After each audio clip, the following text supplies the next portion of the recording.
The entire United Kingdom was in a state of collective shock.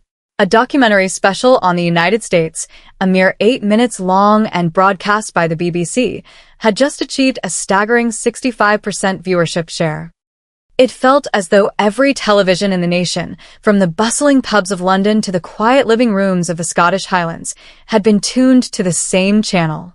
The moment the program concluded, the internet erupted.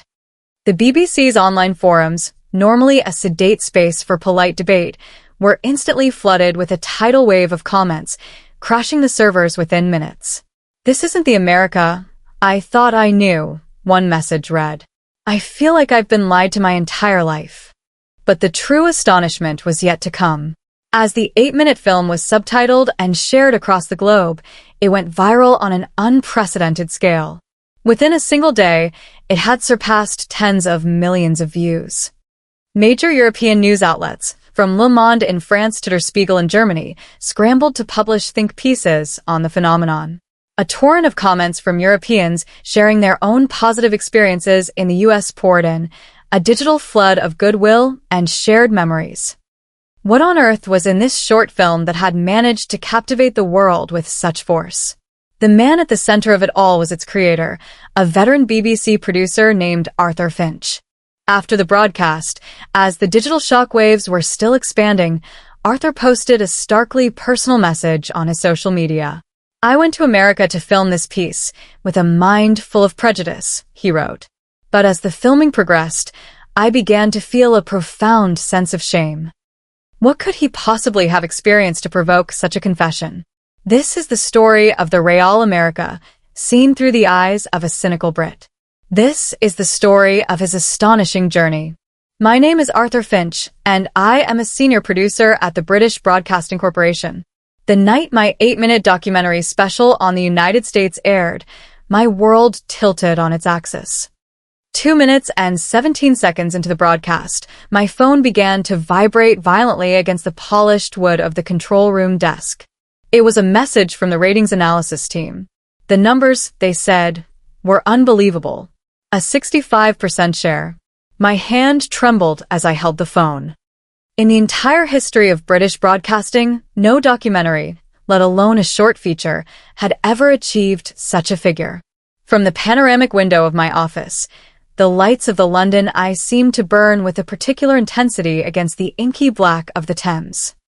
The only sound in the room was the low, steady hum of the air conditioning, a stark contrast to the frantic pounding in my chest. In that moment, an indescribable thrill, mixed with a healthy dose of terror, washed over me. The instant the credits rolled, the official BBC website went dark. The tech team sent a frantic report. Simultaneous user traffic had exceeded the server's maximum capacity. On social media, the hashtag #TheProducerWhoSawTheTruth was trending at #1 worldwide. My personal email inbox was imploding. I had braced myself for a deluge of angry complaints. A feature on America, particularly one that challenged long-held views, was bound to be controversial. But as I finally managed to load a page of comments, my assumptions were utterly shattered. "Thank you, Mr. Finch," the first one read. "I finally see the truth." Another followed. "I am deeply ashamed of my own prejudices." The comment section was a cascade of gratitude. One message, left by a man in his late 70s, was pinned to the top. "For 70 years," it said, "I believed America was a land of unsophisticated chaos. Tonight, I feel nothing but shame for my ignorance." Reading that short, powerful text, a hot lump formed in my throat. Just 1 hour after the broadcast, the clip uploaded to the BBC's official YouTube channel had already surpassed 1 million views. 24 hours later, it crossed the 10 million mark. In my 2 decades in this business, I had never witnessed anything move with such velocity. The next morning, the international press began to stir. A major American newspaper ran a headline: "British broadcast shatters a wall of stereotypes." A UK television network called it the miracle in 8 minutes. French and German media outlets vied to cover the story, fascinated by the cultural resonance. The reaction from European viewers was particularly poignant. A woman from Paris left a comment that read, "I'm remembering the kindness of an American tourist I met in Paris, and I can't help but cry." A man from Germany wrote, "This reminds me of the young man who helped me navigate the New York subway. It makes me want to go back." A viewer in Spain simply said, "The honesty in the eyes of the people in your film, I miss the United States." Back home, the British public was engaged in a profound national soul-searching. The overwhelming sentiment was one of introspection. "They are our closest ally, yet we've never truly bothered to look," one comment lamented. An office worker, who confessed he'd always seen America as a loud, violent, and disorderly place, posted that he had just booked a flight to New York to see it for himself. The day after the broadcast, the situation escalated. The websites for every major American English language school in the UK crashed from the surge in traffic. Reports indicated that daily enrollment had increased tenfold. A school in Manchester posted a notice on its door, "Current waiting list, 340 applicants." A Texas-style barbecue joint in Shoreditch, London, had to close its doors at 5 p.m., completely sold out of brisket and ribs. The owner, a grizzled Londoner, told a reporter, "People kept coming in, saying they were curious after seeing the documentary. I've been running this place for 20 years. Nothing like this has ever happened." The British media dubbed it the post-culture shock consumer boom, with headlines about American-style restaurant revenues quadrupling overnight. The messages from Americans living in the UK were especially moving. "For the first time, a colleague at work told me America is an amazing country. The apple pie section at my local supermarket is completely empty." Their words conveyed not just surprise, but a deep sense of relief, as if a validation they had long waited for had finally arrived. In the early hours of the morning, I remained in my darkened office, staring at the glowing monitor. The numbers were still climbing. Tens of millions of views. Millions of likes. Hundreds of thousands of comments. I whispered to the empty room, "I didn't make this program." The world just finally saw the truth. The emotions I felt were a chaotic mix of shock, exhilaration, and bewilderment. But I knew this was no accident. Before making this film, I was no different from any of them. I was a man who approached America with arrogance and prejudice, unwilling to see what was right in front of me. My transformation was born from my own experiences on the ground, a journey that first changed my life, and then, inexplicably, seemed to shake the entire United Kingdom. The truth is, when I first pitched this documentary, my intentions were the complete opposite. To be frank, I wanted to expose America. In the sterile, glass-walled conference room at the BBC, I stood before my team, my voice laced with condescension. "There's far too much talk about the United States lately," I declared. "This obsession with American pop culture, our younger generation, is drowning in a fantasy." My confidence was absolute. I gestured toward the large whiteboard on the wall. "I'm going to show everyone the real America," I continued, my tone sharp. "Not the polished Hollywood version, but the raw, unvarnished truth." The whiteboard was already covered in my scribbled notes, a laundry list of stereotypes: gun violence, rampant obesity, shallow celebrity culture, corporate greed, political chaos, poor public services. That was the America that existed in my mind. My superior, Mr. Davies, a mild-mannered man with a perpetually worried expression, gently interjected, "Arthur, the soul of the BBC is balance. We can't appear to be too biased one way or the other." His caution only fueled my arrogance. "Isn't it a journalist's duty to present the truth?" I retorted, a bit too forcefully. "The public has a right to know what's really going on." My certainty, I believed, was well-founded. I had never once set foot in the United States, but for decades I'd consumed a steady diet of stories that reinforced my views. The anecdotes from older colleagues, the negative headlines that always got the most clicks online, and most importantly, a deep-seated sense of British, or perhaps European, cultural superiority. I had assembled my team with deliberate intent. My associate producer, Amelia Vance, was a bright young woman who admitted she'd never even watched a Hollywood blockbuster. The editor, Liam, confessed he'd never eaten anything more American than a McDonald's burger. I had specifically chosen people who had never been to the US. The official reason was to ensure a fresh, unbiased perspective. The real reason? I wanted people who would validate my own preconceived notions. During our first planning meeting, Amelia asked tentatively, "But sir, is America really that troubled?" I answered with a smug grin. "We'll see for ourselves, won't we? The camera, after all, never lies." Liam chimed in, "American tech products are quite popular in the UK. Should we cover that?" I shook my head dismissively. "Don't be fooled by clever marketing, Liam. We're here to show the reality hidden behind the slick advertisements." After the meeting, I wrote in my notebook, "Objective, to condense and present the unvarnished truth of America in 8 minutes. Shatter the fantasy. Force a confrontation with reality." That evening, I told my wife over dinner, "This new documentary is going to be a major topic of conversation. Everyone is finally going to learn the truth." She looked at me with a concerned expression. "You've never even been there, Arthur. How can you be so certain?" I chuckled. "Darling, haven't I always told you not to be deceived by appearances? The camera must be cold, emotionless. Just point it at the subject, and the truth will reveal itself." The next morning, on the tube to work, I saw an advertisement from the American Tourism Board, a breathtaking panorama of a national park. This is exactly the kind of polished propaganda people fall for, I thought grimly. And I am going to be the one to tear it down. Back at the office, I reviewed the project proposal, deeply satisfied with the title I'd chosen, America, Fantasy and Fact. The subtitle was even more direct, The Real USA in 8 Minutes. In my final briefing with the team, I stressed our mission. We will record what we see without any prejudice. But once the camera is rolling, the truth will naturally emerge. Amelia asked cautiously, "What if what we find is different from what we expect?" I answered with unwavering confidence. "That won't happen. Decades of ingrained perception can't be undone overnight." Closing my notebook, I muttered to myself, 8 minutes is all it will take. A fragile illusion can't stand for long.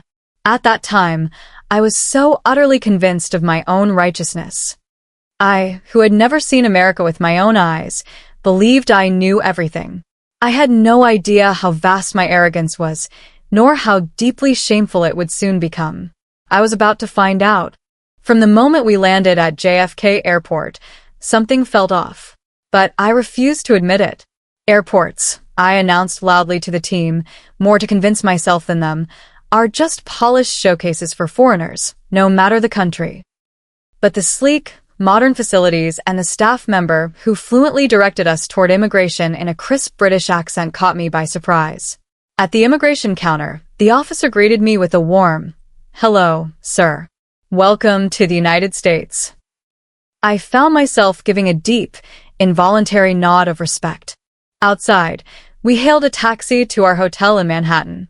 I immediately took out my camera and began filming the view from the window, fully expecting to capture chaotic traffic jams and aggressive, horn-blaring drivers.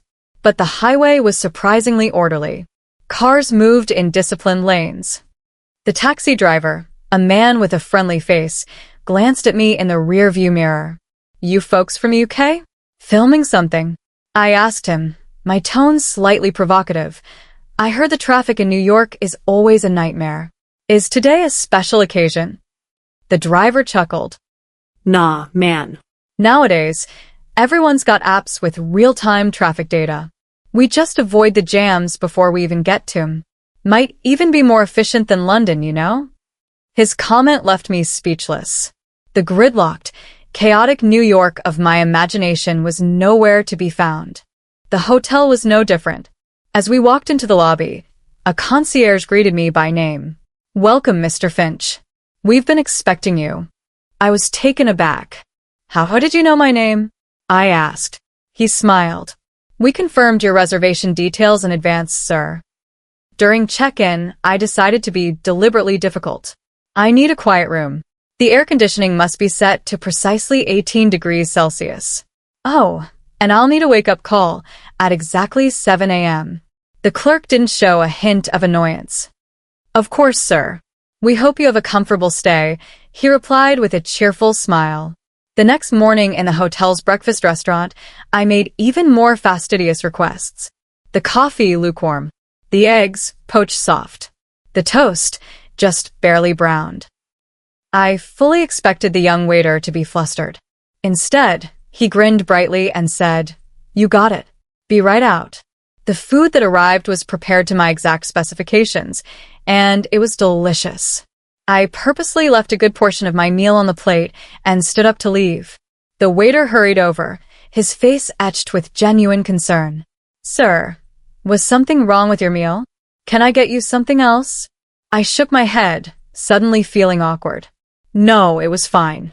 I'm just full." When we began filming on the streets, my expectations were again confounded.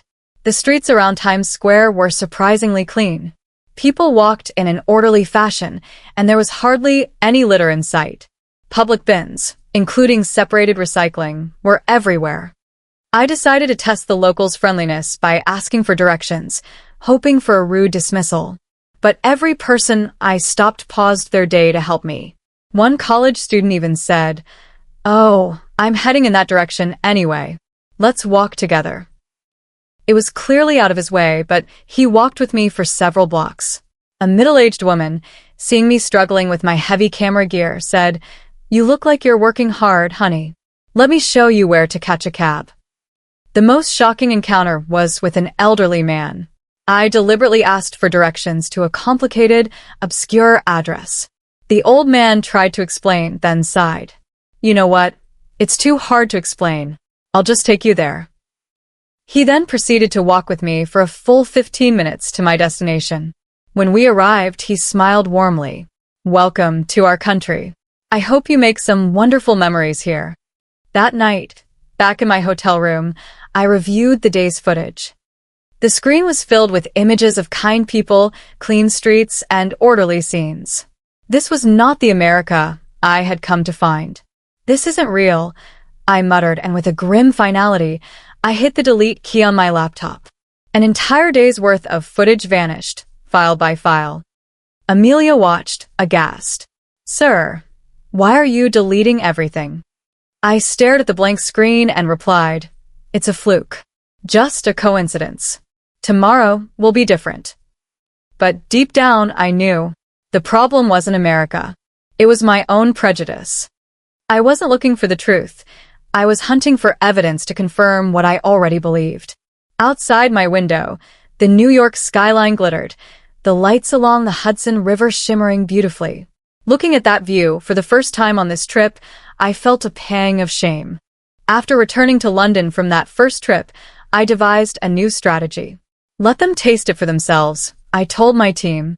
Let's record their unfiltered, unbiased reactions. I set up a small table in the heart of Trafalgar Square, laden with classic American fare, slow-smoked Texas brisket, authentic Philly cheesesteaks, and artisanal, third-wave coffee. We invited passers-by to a free tasting. At first, people were wary. A businessman in his 30s was the first to approach. He eyed a slice of brisket. "This is that American barbecue, isn't it? Never tried it." He took a bite, and his eyes widened. "Oh, my word. This is like our Sunday roast, but with a depth of flavor I've never experienced. The smokiness, the tenderness, it's incredible." He immediately pulled out his phone and called a colleague. "Mate, get down to Trafalgar Square. You won't believe what they've got here." Two women in their 50s hesitated in front of the cheesesteaks. "Looks a bit greasy, doesn't it?" one murmured. The other, braver of the two, took a bite and let out a gasp of delight. "Heavens, what is this? It's so savory, the cheese, the onions, it's just pure comfort. I must have the recipe." She devoured the entire sandwich on the spot, and her friend quickly followed suit. A young university couple approached the coffee station. "So, this is that fancy American coffee, is it?" the young man said, looking skeptical. He took a sip, and a slow smile spread across his face. "It's not bitter at all. It's fruity and aromatic. It's got a clean finish. Bizarre. I could drink this all day. His girlfriend tried it and asked, "Where can we buy beans like this? Is this sold in the UK?" But the most memorable reaction came from a man in his late 70s, leaning heavily on a cane. He slowly walked over, took a piece of the brisket, and chewed it thoughtfully, silent for a long time. His eyes began to well up. "My whole life," he said, his voice thick with emotion, "I looked down on America. I thought I was so clever, so sophisticated." He looked at me, his eyes red-rimmed. "After the war, we were always taught that America was new, lacking in culture. But tasting this, I finally understand. They have a culture so rich, so profound." A crowd began to gather. "We want to try some. Is that American too?" The line grew longer and longer, and the food we had prepared vanished in minutes. People asked disappointedly, "Will you be back tomorrow? Where can we find food like this?" A man in his 40s, sipping the artisan coffee, remarked, "I see them drinking this stuff in American TV shows all the time. Now I get it. It's bloody good."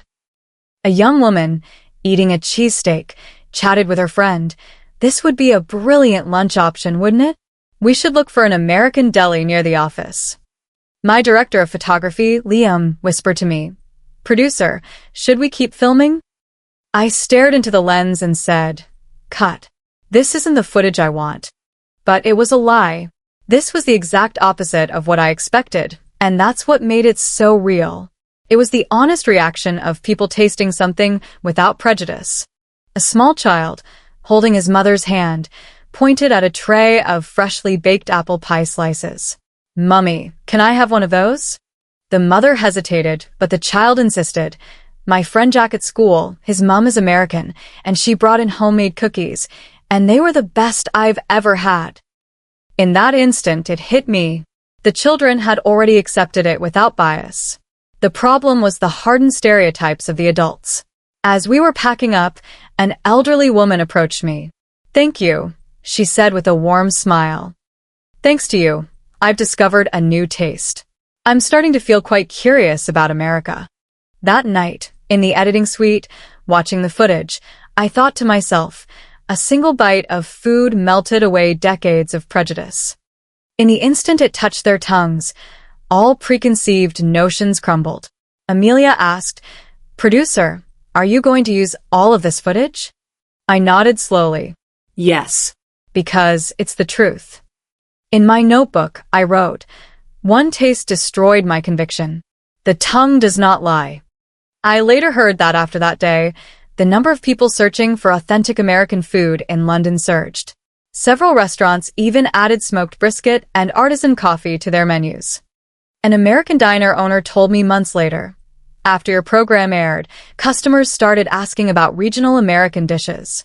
Thanks to you, I've started learning more about my own country's cuisine. I decided it was time to settle this with evidence, not emotion. Are American products really better than British or European ones?" I plan a new experiment.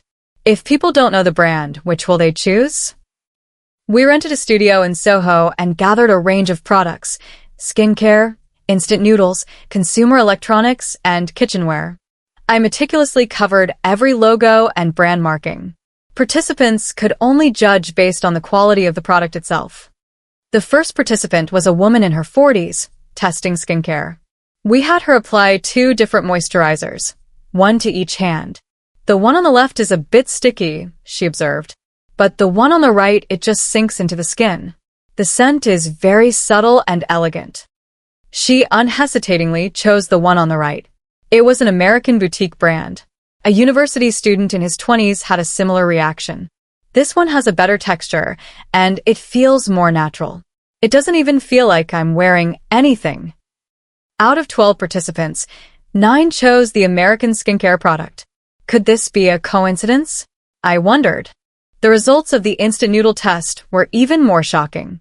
We prepared a high-end Japanese ramen, famous in the UK, and a gourmet instant ramen from an American company, cooking both under identical conditions. A food blogger tasted both. Wow. The broth in this one is much richer, more complex, and the noodles have a better chew. A man in his 60s put down his chopsticks and said, "I've eaten nothing but Japanese ramen my whole life. I can't believe I'm saying this, but this one is better. I don't understand why." When we revealed the brands, everyone was stunned. The ramen they had raved about was American. "This is from the US? I thought for sure it was from Japan. I had no idea American instant ramen could be this good."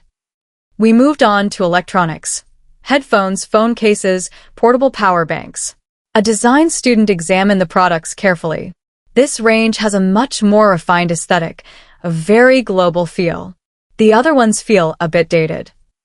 Most of the products he preferred were American. An office worker testing a power bank noted, "This one is lighter and has a cleaner design. It also seems to charge my phone faster." I kept scribbling in my notebook. Clean, intuitive, user-centric design. A homemaker comparing kitchen utensils exclaimed, "The grip on this one is much more ergonomic. The weight is perfectly balanced. The small details are just right." The final tally came in. Across all categories, the American products were chosen 73% of the time. I stared at the results and muttered, "This is a truth I can't edit away." After the test, one participant came up to me. "To be honest," he said, "I've always been a bit dismissive of American products. I believed European manufacturing was simply superior. But seeing my own choices today, I realize it was just prejudice." Another participant added, "Because I didn't know the brand, I could be truly honest. It feels like I was seeing the product itself for the first time." A young woman asked me, "When did America start making such high-quality things? Or is it just that I was completely unaware?" I couldn't answer her because I didn't know either. A crew member whispered to me, "Producer, are you really going to broadcast these results as they are?" "Of course," I replied. "Numbers don't lie." That night, I analyzed the data again. No matter how I sliced it, by age, gender, profession, the result was the same. In terms of quality, the American products were genuinely competitive, often superior. Amelia asked, "Did you expect this outcome?" I shook my head. No. But this is the reality. The reality we didn't know, or perhaps didn't want to admit. Liam added, "Maybe the idea that Britain and Europe are superior in every way is, in itself, an illusion." I stared out the window. The truth could defeat feelings, but this time, the numbers themselves were telling the truth. On the final page of my notebook, I wrote, "Data knows no prejudice. It only shows facts." This test shattered the last remnants of my stubborn pride. But at the same time, I felt a sense of liberation. I no longer needed to cling to a false sense of superiority. I proposed a new direction. It's time to hear from people who have actually been there. We need the voices of experience. We set up for interviews on the streets of Shoreditch, a hub for young, creative Londoners. The first person we spoke to was a woman in her 30s. "America? Oh, it's so close. I just went for a weekend trip. Honestly, I wasn't expecting much, but it was cleaner than I thought. The food was incredible, and the coffee shops absolutely stunning." We met a couple in their 50s. The wife spoke first. "We went for our 30th wedding anniversary. It was my idea to go, but after we got back, my husband was the one saying he wanted to go again." Her husband added with a laugh, "The golf courses were magnificent, the national parks were something else, and the people were so friendly. It felt familiar, like home, but with its own unique charm." We also interviewed a pair of university students. "The transportation is so convenient," one said. "The subway in New York has free Wi-Fi everywhere, and you can pay for anything with a tap of your card. Their digital infrastructure is way ahead of ours." The story from a retired schoolteacher in her 70s was particularly moving. "I went by myself. I got lost near Central Park. I asked a police officer for help, but he didn't speak much English. But you know what he did? He used a translation app on his phone and personally walked me all the way back to my hotel. I was so incredibly grateful." An entrepreneur in his 40s spoke about America from a business perspective. "American companies have so much drive. Decisions are made quickly, and execution is swift. In the UK, we spend weeks just in meetings, but over there, things just get done. Just then, a young British student who spoke fluent American English approached us. Her name was Chloe. "Why did you learn to speak like an American?" I asked. Chloe thought for a moment before beginning her story. "In British society," she said slowly, "it's hard to make real, true friends. Everyone has their walls up. People are polite on the surface, but they rarely show you what's truly inside." Her expression turned serious. "You can go out for drinks with colleagues, and even if you get drunk and promise to be more casual, the next day at work, it's back to formal pleasantries. The distance is always there." Chloe's eyes lit up as she continued. "But Americans are different. Once you become their friend, you're a real friend. They genuinely care about you. They treat you like family. If you open your heart to them, they will be there for you, always. When you're having a hard time, they truly worry about you. When something good happens, they celebrate as if it were their own good fortune." I nodded, jotting down notes. Social distance versus human connection. Chloe added with a smile, "I feel so at ease with my American friends because I don't have to hide myself. In the UK, you're always reading the room, trying not to impose on anyone. But in the US, I can just be me." "So, what are your plans now?" I asked. "I'm moving to the States after graduation. I've already got a job lined up. My parents are against it, but it's my life." After our interview with Chloe, I looked up at the sky. It was clear and cloudless. We met another traveler, a retired headmaster. For 40 years, I taught my students that Britain was the best. But a trip to America showed me how wrong I was. The energy of their young people in particular is extraordinary. Something we've lost here still exists over there. A housewife told us, in an American farmer's market, the vendors would chat with me, full of warmth and humanity. They'd even throw in an extra apple or two. It's a kind of warmth you just don't feel in the UK anymore. A young analyst offered a different perspective. "I saw American office workers. They seemed to work long hours and looked stressed, but they also seemed so alive. Passionate, I guess you'd say. Our offices in London are quiet, but there's a kind of lifelessness to them."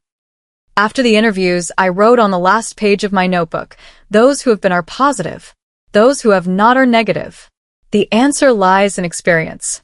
That night, I went home and told my wife, I was completely wrong about America. We've been trapped in an image of our own making. My wife asked, "So what will you do now?" "I have to show the truth," I replied, "just as it is." That night, for the first time in weeks, I slept soundly. I felt as if a great weight had been lifted from my shoulders. It wasn't a difference in our countries, but a difference in our mindset. We had simply closed our own minds. I stood by the window of my hotel room, looking out at the London nightscape. The lights stretched out to the horizon, but my heart was lost in darkness. I agonized all night. Should I hide what I'd found, or should I reveal it? The hard drive in my hand felt impossibly heavy. It contained all the footage from the past month, the true face of America, the shocked reactions of the British public, and most importantly, the chronicle of my own crumbling prejudice. It was shameful, but it was all true. At 3 a.m, I could delay no longer. I turned my camera on myself and pressed record. In the lens, my own face looked back at me, haggard and worn. I took a deep breath and began to speak. I wanted to disparage the United States. That was the starting point for this documentary. But what I saw was completely different. It was sincerity, order, warmth, and vitality. My prejudice was wrong. It was a simple, 1-minute confession, but it took me over an hour to record. I had to restart countless times. My voice trembled, my eyes grew red, and there were moments I couldn't speak at all. It was the sound of my 2 decades of professional pride collapsing. The next morning, the atmosphere in the editing suite was tense. Liam played my confession on a loop, saying nothing. Amelia couldn't look me in the eye. Everyone knew that once this was broadcast, there was no going back. The walk to Mr. Davies' office felt like a march to the gallows. He watched the 8-minute final cut, his expression unreadable. After the film ended, a long silence hung in the air, broken only by the cry of a crow outside. Finally, my boss spoke. "The duty of the media is courage, Arthur." He paused, then added, "But it must also have the conviction to bear the consequences of that courage." I bowed my head deeply. "I am prepared, sir." The meeting with the senior executives was a firestorm. Even from outside the boardroom, I could hear the raised voices. The argument that glamorizing America is dangerous clashed with a counterpoint that the times have changed. After 2 hours, the door opened. The Director General looked at me, his face grim. "Are you absolutely sure about this?" he asked. I met his gaze, without flinching. It was the only answer I had. 8 minutes, he declared. Not a second more, not a second less. 8 minutes is enough, I thought. The truth isn't measured in time. I returned to the editing suite for the final assembly. I had to condense a month-long journey into 8 minutes. What to keep? What to discard? The more I struggled, the more precious every frame seemed. The elderly American man guiding me through the streets, the old British woman weeping as she ate a slice of pie, the stunned faces of the participants in the blind test. My biggest dilemma was where to place my confession. At the beginning or the end. I ultimately decided to put it at the very start. The audience needed to know how this documentary began and how it had been transformed. When I recorded the final narration, my voice was different. I shed all the practice techniques of a seasoned broadcaster and spoke only from the heart. For too long, I said, we have failed to truly see our closest ally. It is time to take off the spectacles of prejudice. When I emerged from the recording booth, the crew looked at me differently. Some applauded. Some nodded in respect. But I was terrified. I had no idea what impact these 8 minutes would have. Would it be a tsunami or a tiny ripple? The night before the broadcast, I couldn't sleep. I stared at the ceiling, wondering, will I regret this? But I had already crossed a river from which there was no return. No, it was a river I had to cross. On the morning of the broadcast, my own reflection in the mirror seemed like a stranger's. It was the face of a man who had lost something, but in doing so, had gained something else entirely. Walking down the corridors of the BBC, I could feel the eyes of my colleagues on me. Some looked at me with worry, others with a newfound respect.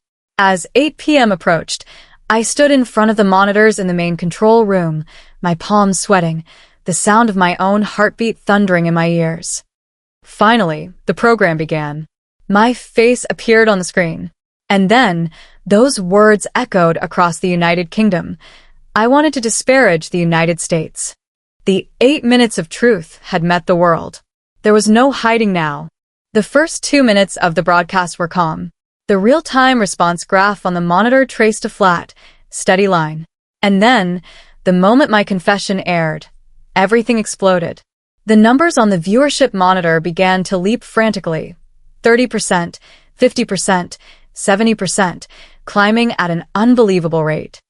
Simultaneously, an alarm blared from the server room, a signal that the official website's traffic had exceeded its limit.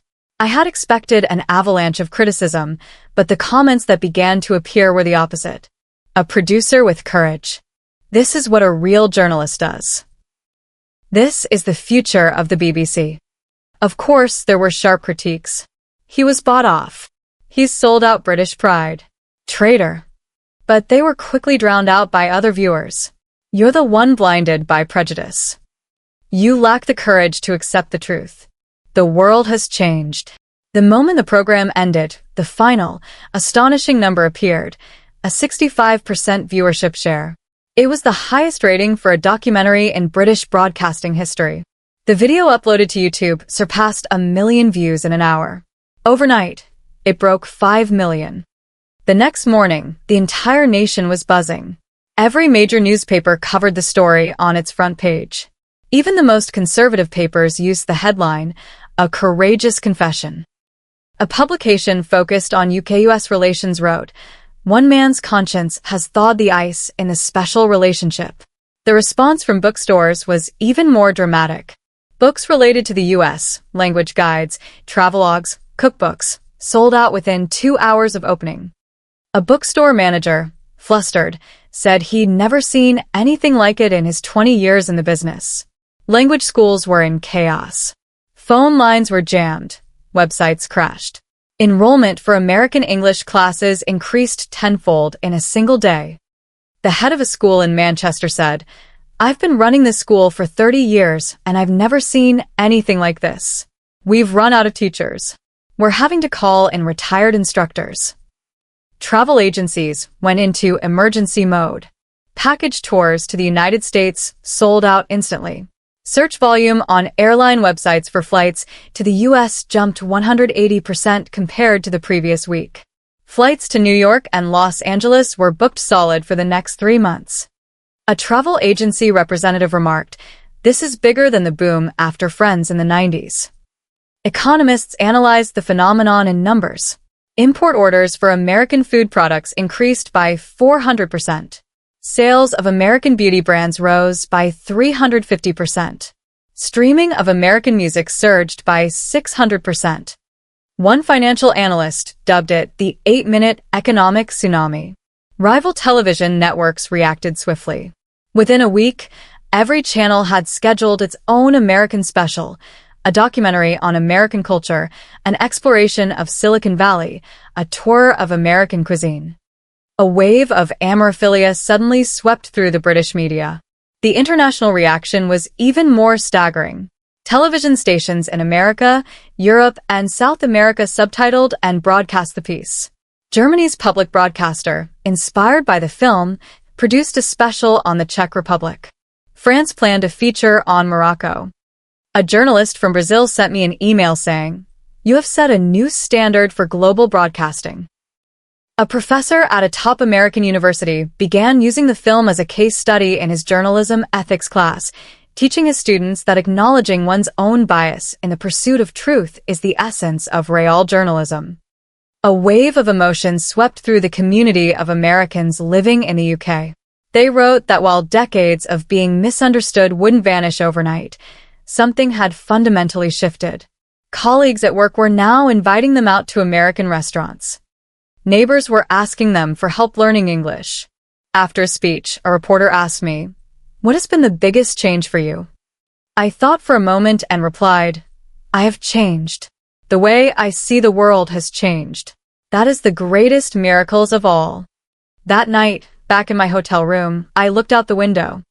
The London ice sparkled just as it always had, but the same view looked entirely different. I finally understood. Never judge a place before you have seen it with your own eyes. That is the first step toward a world without prejudice. 8 minutes of courage changed the world. No, perhaps the world was already ready for a change. It was just waiting for someone to be the first to open the door.